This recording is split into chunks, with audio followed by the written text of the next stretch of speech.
So the homes of the Prophet ﷺ became, the schools, the universities of the society.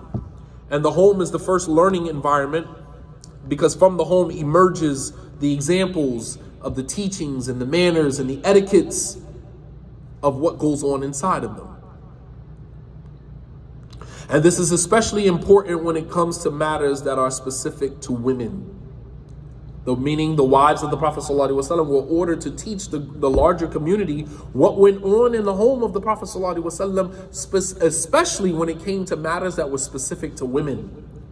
You got to think, women being married to the Prophet ﷺ, they were being educated about things first before it hit the streets, before it hit the rest of the community. Because revelation came to him, his wives were right there, they were the immediate recipients of whatever revelation came to the Prophet ﷺ, and this was particularly about matters that are related to women. There are some matters that as a man, myself, that we're more comfortable with women talking about rather than us talking about. Like when it comes to matters of hijab, I would be more comfortable with a woman discussing or addressing the issue of hijab than me addressing it. When it comes to issues like the menstrual cycle, or like postpartum bleeding and things like that, I would be more comfortable with a woman being, educating you guys about that than I would. Number one, because as a woman, that's your experience. I'm only speaking from technical information that I got from the deen. And although on point, still not like somebody who experiences this every month or experiences this every pregnancy and can tell you the details more so than what a man could tell you. But where are the women who are specialized in these matters?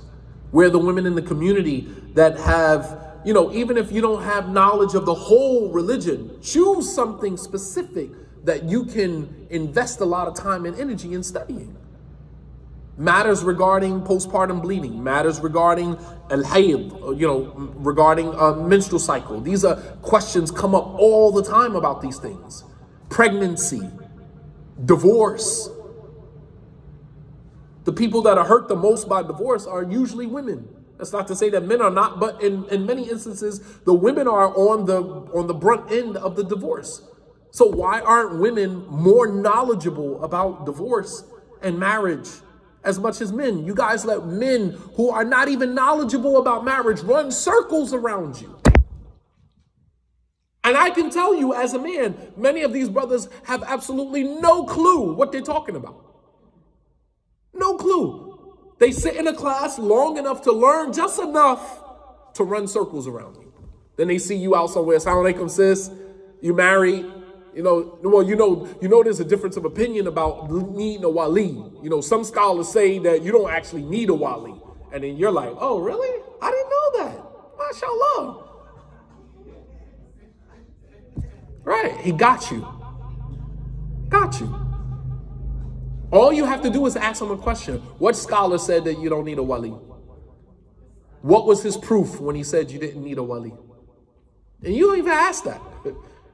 Oh, he said we don't need a wali? Oh, mashallah, tabarakallah. And then you're sitting there talking with him and exchanging numbers and y'all meeting up all under the guise because this guy told you you don't need a wali. And you never stop to ask him, what was the scholar who said it? What was his dalil? What was his evidence? Weighing that evidence against the Quran and the Sunnah. What does Allah say? What does the Prophet ﷺ say? Then the Prophet ﷺ said, any woman that is alone with a man, the shaitan is the third party. So how do we understand that scholar's opinion in light of what the Prophet ﷺ said here? That's what a woman of knowledge would do. She would protect herself with her knowledge. But because many sisters don't have that, they don't know how to protect themselves. And these brothers just run in circles around you.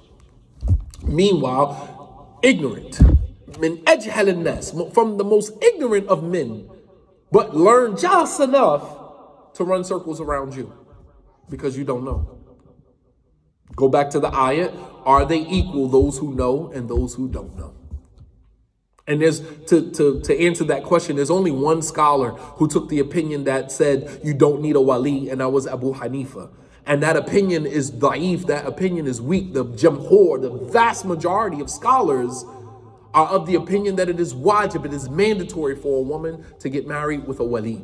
And that if the woman gets married, as the Prophet ﷺ said, أَيُّمَا امْرَأَةٍ نَكَحَتْ بِغَيْرِ إِذْنِ وَلِيِّهَا فَنِكَاحُهَا بَاطِلٌ نِكَاحُهَا بَاطِلٌ نِكَاحُهَا بَاطِلٌ. Any woman who marries without the permission of her wali, then her marriage is invalid, her marriage is invalid, her marriage is invalid. That is the words of your messenger sallallahu alaihi wasallam. So don't tell me what Abu Hanifa, rahimahullah, may Allah have mercy upon him and may Allah elevate his status amongst the Illiyin, amongst those who have a high status in the hereafter. But we don't put any man's word or opinion over the word of Muhammad sallallahu alaihi wasallam. Abadan. Ever. So you can miss me with what difference of opinion. The Prophet sallallahu alaihi wasallam said.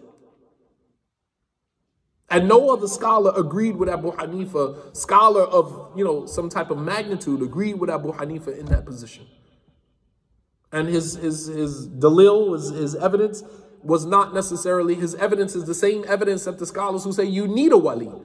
However, he just used a different viewpoint, a different way of looking at the ayah, a different way of looking at the text. No. Don't let people run circles around you. But here again, sisters, you don't have to have knowledge of all of the religion, but choose something from the religion that you find that you have an inclination towards, and then begin investing. So I'll end with this last point to show you the importance of women seeking knowledge of matters that are specific to women. On the authority of Aisha radiallahu anha, she said, أن امرأة سألت النبي صلى الله عليه وسلم عن غسلها من الحيض فأخبرها كيف تغتسل. Aisha radiallahu anha, she said that a woman came and asked the Prophet sallallahu alaihi wasallam how to make a ghusl, how to clean herself after she finishes her menstrual cycle. This is a very unusual question for a man. Keep in mind, the Prophet ﷺ was a very modest, very shy man. Aisha described the Prophet ﷺ as a man who was more shy than a virgin in her home. That was the Prophet ﷺ. So for a woman to just kind of walk up to him and said, hey, tell me as a woman, how do I clean myself after I finish, how do I make a ghusl and clean myself after I finish my menstrual cycle? Yikes. Right? Puts the Prophet ﷺ in a very, very precarious situation. So the Prophet ﷺ, he said to her, make a ghusl. فَأَخْبَرَهَا كَيْفَ تَغْتَسِلْ. He informed her how to make a ghusl. So he explained to her how to make a ghusl. Then he said to her, خُذِي فِرْصَةً مِنْ مِسْكٍ فَتُطَهِّرِي بِهَا. He said, when you're finished making a ghusl, take a piece of cotton and put some fragrance on it and follow the places where you were bleeding from, meaning perfume the area so that it doesn't leave a stench. Even that was a lot.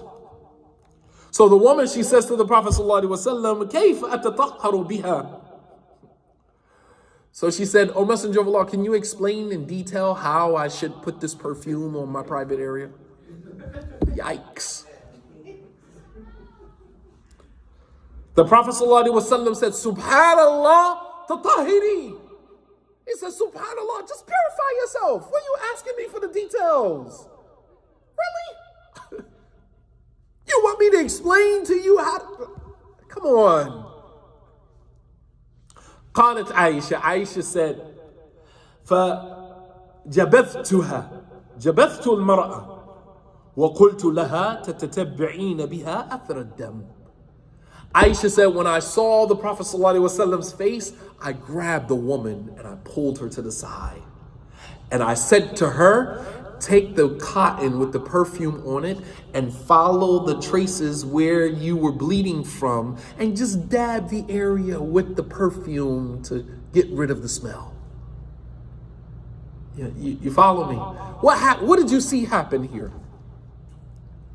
We saw a man teaching women about something that was specific to women, but too afraid and modest and shy to go into the detail. So a woman had to come behind him and explain to her in detail how that should be done. You see the importance of women having knowledge of the deen? Not just important for women to have knowledge of the deen, but students of knowledge, imams. I'm always amazed when, you go to the imam's wife and, she just wants to be a regular Muslimah. You're not a regular Muslimah. You're married to the imam. You're married to a student of knowledge. It puts a lot of pressure on you. And I get it. You just want to live a normal life, but you should have just married a normal man if that's what you wanted. You married a student of knowledge. You married the imam of the masjid. That comes with responsibilities. And a lot of sisters are not ready for that. You want to marry a student of knowledge, you want to marry an imam, but you don't want the responsibility that comes with that. You don't get to just be a regular sister. After that, there's certain responsibilities, there's certain expectations of you. And one of the greatest expectations is that you should know at least the basics of Islam. How you marry to the imam, a student of knowledge, and you don't know the basics of the deen? Then what is he doing in the home? Maybe he should quit his job as the imam, teaching everybody else, and go home and teach his family. Maybe he's teaching the wrong people. And so the scholars say that the benefit in this hadith is that men teaching women about matters that are specific to them when it comes to deen should use language that is very general without being too specific, and should use a level or measure of haya, of modesty, when you're teaching the women. You're not going into a whole bunch of details using language that is, obscene, or language that is inappropriate. And so you notice how Aisha pulled the woman to the side and taught her, showing both the protection of her husband as well as her knowledge of the intricate matters of the religion that are specific to women. So women, past and present, have taken the matter of seeking knowledge very seriously. Not to compete with the men, not to appear knowledgeable amongst each other, not even to fill the void of female scholarship deficit, but due to their love of worshiping Allah subhanahu wa ta'ala with clarity, so that your heart is at ease, your heart is at peace. There is no peace that is greater than you worshiping Allah subhanahu wa ta'ala and knowing that you are doing the right thing. That brings a level of tranquility and peace to your heart that you can't pay for, no matter how much money you have. That can only happen with knowledge of the religion of Allah subhanahu wa ta'ala.